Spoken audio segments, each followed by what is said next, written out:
Yo, so we're gonna check out a video from the Dude in Blue. It's a big automotive YouTuber, and he's gonna talk about the change in car culture between 2014 and 2024. Yeah, it's gonna be interesting to check out because I'm pretty sure that back in the days, I wasn't involved in the industry, in the culture as a whole. 2014, I was still 14, so I was too young.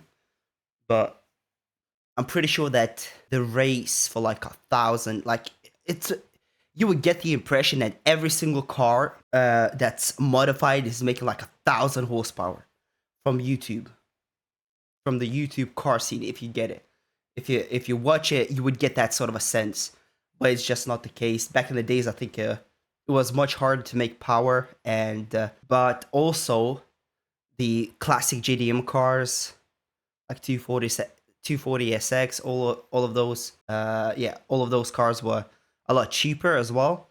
Now because of the industry, how big it's gotten, now it's a lot bigger. But yeah, it's gonna be interesting to find out what he's gonna say. Let's check it out. Before, we might as well have been on a different planet back then. 2014 was a monumental year in car culture where things started to change, for better and for worse. So what is my opinion on all of this? This time, it's even more complicated. So let's talk about it.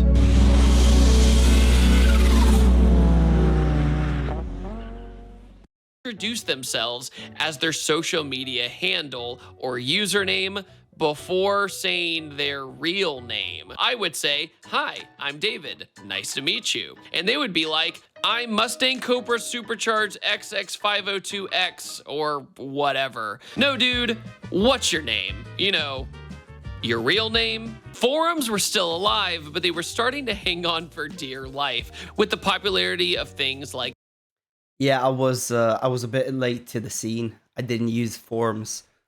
Uh, well, I lie because I have a E46, 2003 BMW, and to fix that car, I did use some forums to like diagnose some issues I had with the car, but I never spent that much time on forums because apparently the how I understood it, forums used to be big, very big back in the days. Facebook pages instead. You could still find a ton of good information on them, but be prepared to be called an idiot. People's car taste and influence through social media was spreading like wildfire. This was probably one of the first years that people built cars to get attention online, rather than the validation for themselves or their local friends and scene. Having underglow was still considered uncool, but wide bodies absolutely took over the scene. Everything from Rocket Bunny to Liberty Walk cutting into a Ferrari 458. If it had massive fender flares like an RWB and rivets, you were part of the cool kids club. And this got really out of hand really fast. Every single big automotive show you went to, there was a wide body there. So having a body kit would consider you a ricer or poser only a few years Rice, baby.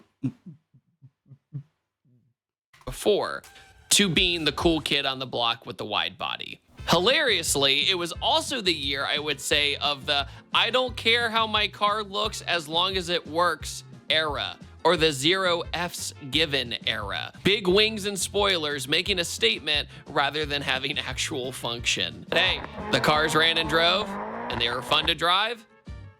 Oh well. Drift events also started to become way more accessible as well. Some of the automotive YouTubers you might know and love started their channels and their journey this year, or at least got their footing. YouTube Yeah, it's crazy. I actually was exposed to drifting because of Adam LZ when he first started to compete in Formula Drift. I started to follow when he built the S15 for Formula Drift. I followed through all of those. I don't know how many years it's been, 2, 3 years. It's crazy, something crazy like that. But yeah, that's how I got exposed to drifting, and yeah, hopefully I can participate in some competitions in the future. YouTube was starting to be accepted slowly as a form of entertainment like TV. A couple years beforehand, it was like pulling teeth to get people to watch automotive content for entertainment. I would say the majority was still DIY videos, but the YouTube or the online personality. Isn't it crazy how YouTube changed the whole game? Back in the days, if you wanted to create like some sort of a video media, you had to go to like a TV series. You had to go through that channel alone. There's no other way to do it. But or you like might release like some sort of a DVD, but nobody's gonna buy it. But YouTube, it completely changed the game. You can become famous just because of your personality or just because of the information you provide. It's absolutely crazy, man. People would get a little salty, understandably, if they had lost to a boosted, expensive car like an exotic. And they put their blood, sweat, and tears into a car in their garage that had a gutted interior.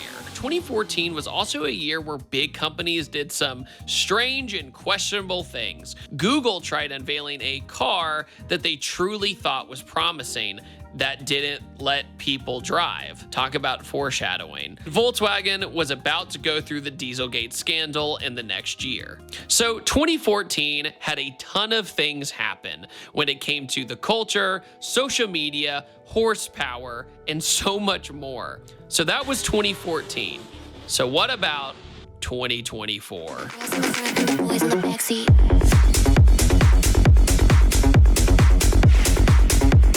Once again, Stance is still around, and I'm honestly surprised. Smooth-brained streamers are crashing supercars and take things completely for granted. Companies are finally finding out that electric vehicles might not be the only answer to the world's problems. Companies like Jag have no idea what they're doing and are terrible at marketing. Nissan, a legacy enthusiast brand, is roughly 14 months away from going bankrupt, which is making everybody sad. Guess that big Ultimate Energy is finally catching up to them. Car reviews have turned into much more like tech reviews with EVs. Celebrities go to racing events like Formula One and have no idea what's going on or anybody is other than Lewis Hamilton. Cars are getting heavier and heavier, but they're adding horsepower to make up for it. Takeovers are still lowering the IQ of car culture and are still a massive problem, but thank goodness some police forces just don't care anymore and hit their cars, with some aggressive laws finally going into place for this problem. My generation of car lovers don't go to nighttime car meets anymore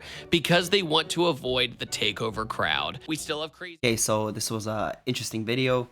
Yeah, it's too bad that the car community's dying, not because of lack of interest, but because of electric cars. And I will agree that the electric cars are soulless. They don't have any character.